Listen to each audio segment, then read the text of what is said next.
Bonjour à tous, bienvenue pour le tirage du 23 août 2021. J'espère que vous allez bien.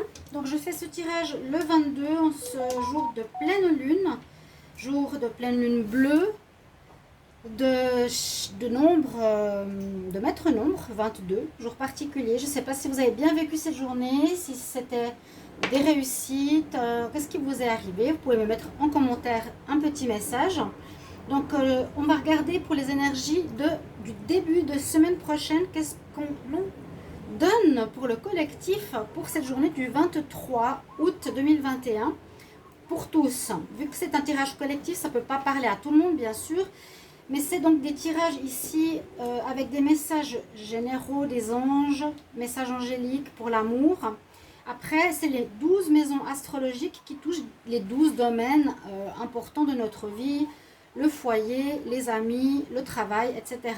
Donc il y a un domaine qui va peut-être vous parler plus qu'un autre. Bienvenue sur ma chaîne Les Guidances de Shiva. N'hésitez pas à vous abonner, à cliquer la cloche du haut pour recevoir toutes les vidéos. Il y a pas mal de tirages qui sont sortis, donc ce que vous réserve la rentrée 2021, n'hésitez pas à les regarder. Des messages pour chaque signe. Et puis si vous désirez une guidance, vous pouvez m'écrire sur le mail qui se trouve sous la vidéo pour un tirage privé. Je vous réponds rapidement entre 1 et 3 jours. Voilà, merci à tous. On va commencer tout de suite par les énergies. Ou d'abord, une première chose que je n'avais pas fait pour les autres jours, mais je trouve important. Donc j'ai fait le tirage pour le 23 août et je regarde quand même le dos de deck. Et le dos de deck nous conseille, donc pour tous, d'aller avec le flow. Donc d'aller avec le flux de la vie. Lâcher le contrôle de ce qu'on aimerait contrôler ou de voir les choses se faire comme on aimerait. Laissez faire l'univers, laissez faire les choses, ne forcez rien. C'est vraiment un message donc, du dos de deck qui est, je pense, important pour tous. Voilà. Maintenant, on va regarder les messages centraux. Vous prenez ce qui vous parle. Ça peut seulement ces cartes vous parler, ou ça peut une des cartes, ou 3 ou 4 ou 5 vous parler. Prenez ce qui vous aide. On nous parle, alors, avec les anges de l'Atlantide, ici, du pardon. Ça, c'est aussi un message important. Pardon, pour beaucoup de personnes, on a de la colère, on a de la rancune, on n'arrive pas à se défaire de ça. Le plus simple, il faut pardonner, même si c'est impardonnable. Pardonner, c'est vraiment dire, ok, la personne n'était pas consciente de ce qu'elle fait, la personne n'est pas évoluée, la personne n'est pas bien, elle a fait des erreurs, mais je ne veux pas être en colère avec elle parce que c'est moi que ça fait mal. Je garde un sentiment négatif en moi. Donc, lâchez cette colère et pardonnez à cette personne. Pardonnez à vous aussi. Si vous avez fait quelque chose, vous pardonnez à vous. Dites, ok, bah, j'ai pas compris, j'ai évolué, je fais une prise de conscience. Mais le pardon à autrui est très important, parce que sinon vous gardez en vous ce sentiment de colère. Tant que vous l'avez, tant que vous vous dites, bon, celle-ci m'a fait ça, celui-ci m'a fait ça, vous avez encore de la colère en vous, c'est que c'est pas passé. Essayez de le voir, essayez de le ressentir, et vraiment vous dites, ok, je pardonne, je laisse à l'univers maintenant, c'est fait. Quand vous vous sentez en paix, c'est bon. Parce que sinon la colère reste en vous et c'est des énergies lourdes et négatives. Il faut vraiment avoir cette compassion. On a avec cette carte le chakra jaune, le chakra du plexus solaire, qui nous parle ici. Donc comment on rayonne, hein, comment on nous voit de l'extérieur, notre plexus, quel est notre rayonnement, est-ce qu'on rayonne, on ne rayonne pas. Ça parle d'estime de soi, de confiance en soi, d'accord. C'est toute cette notion de rayonnement, du plexus, ouverture, fermeture de cœur, mais c'est plus en rapport avec comment on s'aime, encore une fois, comment on s'aime, S-A-I-M-E. Et vous avez l'archange Jophiel pour cette journée du 23 août que vous pouvez invoquer. Pour les messages angéliques, j'en ai eu 2 qui sont tombés, donc on va prendre ces 2 messages, on est gâtés. Alors, le premier, on nous dit qu'il vous faut qu'on retrouve la santé. Vous devez retrouver la santé ou retrouver un équilibrage ici au niveau de nos chakras. Et on nous parle d'oubli. D'oubli ou d'oublier quelqu'un ou d'oublier une situation ou pardonner. pardonner. J'ai l'impression que c'est ça, forgiveness, c'est le pardon. Le pardon, ouais, je crois qu'il ressort 2 fois. Et puis, la nécessité de retrouver sa santé. D'accord? On retrouve sa santé, ses énergies qui vont, moi j'ai l'impression, bien les 3 ensemble. On va voir si le message ici, sentimental, va aussi avec. Je vais vous montrer l'image. Donc, simplement, un homme.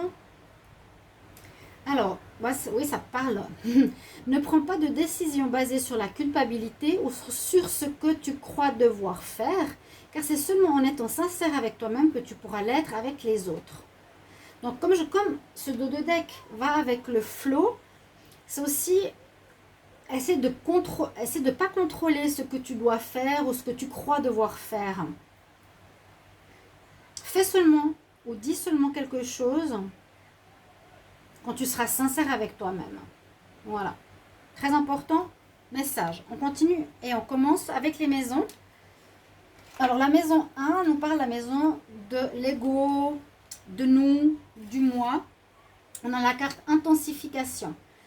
Donc, par rapport à notre personnalité, des choses qui vont s'accélérer. Des choses qui vont s'accélérer, ça peut être par rapport à la connaissance de soi, ça peut être des choses qui vont avancer rapidement. On avance là.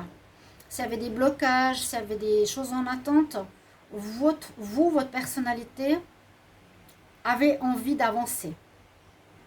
Même de foncer. Hein. Peut-être. Vous avez envie que les choses s'accélèrent. C'est vraiment votre moi. Hein. La maison 2, c'est l'argent gagné par son travail. On nous parle d'innocence. Alors, innocence pourrait nous dire découvrir de nouvelles sources de revenus par rapport à quelque chose qu'on ne connaît pas. L'innocence, c'est découvrir quelque chose d'inconnu. Hein. D'être comme un petit enfant qui découvre quelque chose. Et c'est possible que vous allez découvrir une situation, un nouveau travail, un mode de travail qui va vous rapporter de l'argent. La maison 3, c'est l'entourage, les frères et sœurs. Quel est le lien que vous avez avec? Alors pour beaucoup, on nous dit que ce ne sera pas des très très bonnes relations. On est plutôt... ouais. On a des peurs. On est pas bien.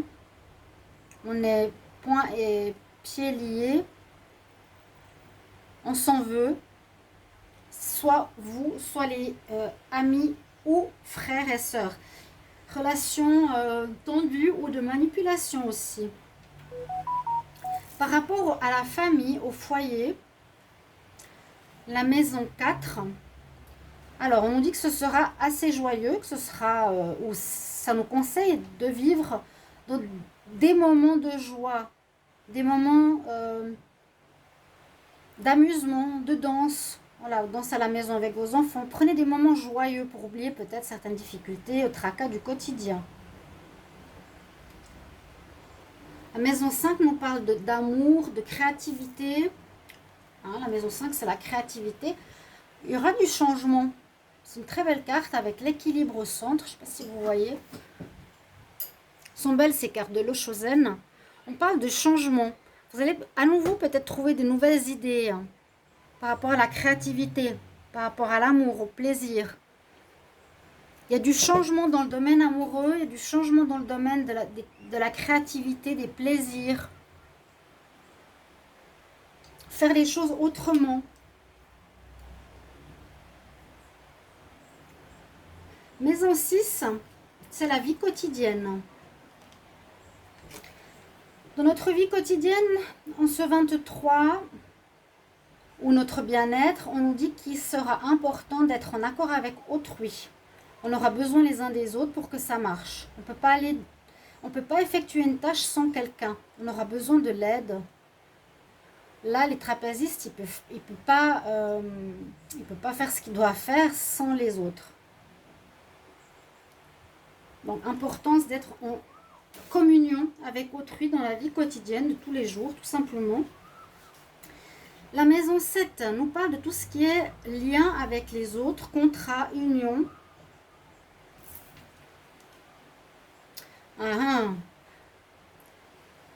Alors, il y aura du contrôle.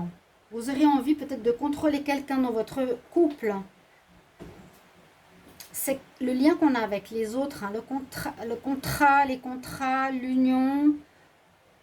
Il y a du contrôle. Alors qu'on nous dit justement de lâcher prise, vous voyez?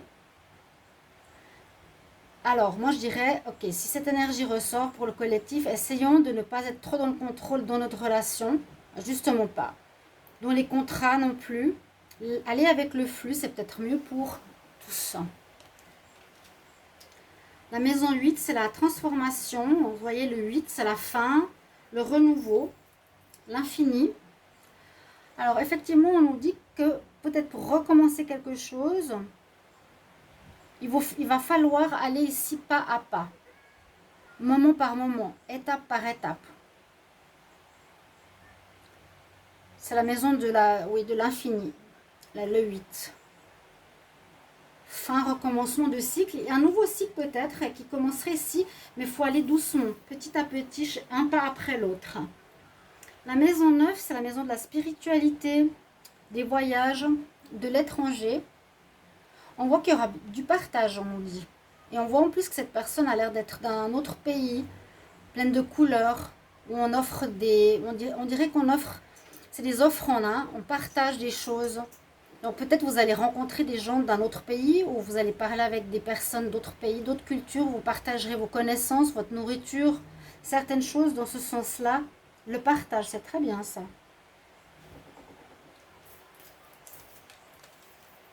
Alors après, pour certains, si ça vous parle, vous pouvez mettre hein, la maison telle et telle me parle parce que c'est vrai que je vis ça, ou la carte centrale, me mettre un petit retour, ça serait super sympa. Parce que comme je dis, donnons, donnons. Moi je donne, j'aimerais bien aussi un retour. La maison 10. Alors, la maison 10, c'est la maison de notre réussite sociale. De notre destin. On voit qu'il y a un renouveau, une renaissance. On a eu de la colère qu'on doit dompter. De l'énervement, on a vu ici qu'on est, on est dans l'intensité, on est dans une énergie, on est pressé de faire quelque chose. Mais là, on voit qu'on calme notre énergie et on dit qu'il y a une renaissance pour beaucoup dans le domaine socio-professionnel. À voir. Il y a un renouveau pour cette journée, c'est tout à fait possible. Hein. La maison 11 nous parle de la protection, des soutiens qu'on pourrait avoir. Alors la protection qu'on a ici, c'est super, on a le Bouddha. Donc on aura une protection spirituelle en cette journée du 23. Où on aura la conscience. Ou des personnes qui ont une certaine conscience. L'ouverture du troisième œil. Des gens qui sont connectés au spirituel. Il y a de la protection ici pour nous, du soutien. Des gens qui sont là pour nous. Ou l'univers, tout simplement. Et la dernière maison, c'est la maison... Elle n'est pas très très agréable. C'est la maison des ennemis ou des épreuves. On a le voyage. Alors, on voit en fait que la personne est en train de marcher sur l'arête de la montagne. Hein, pour ceux qui n'ont pas vraiment vu comment c'était. Il y a un petit bonhomme là qui marche. Mais j'ai l'impression que vous allez, ou s'il y a des difficultés, on dit que vous allez avancer et on va vers le soleil, on va vers une amélioration des problématiques, s'il y en a. Les ennemis, l'épreuve, on voit que vous avancez à travers les difficultés, vers le mieux. Voilà ce qu'on peut vous dire pour la journée du 23 août 2021. Merci pour vos commentaires et très belle journée. À bientôt. Au revoir.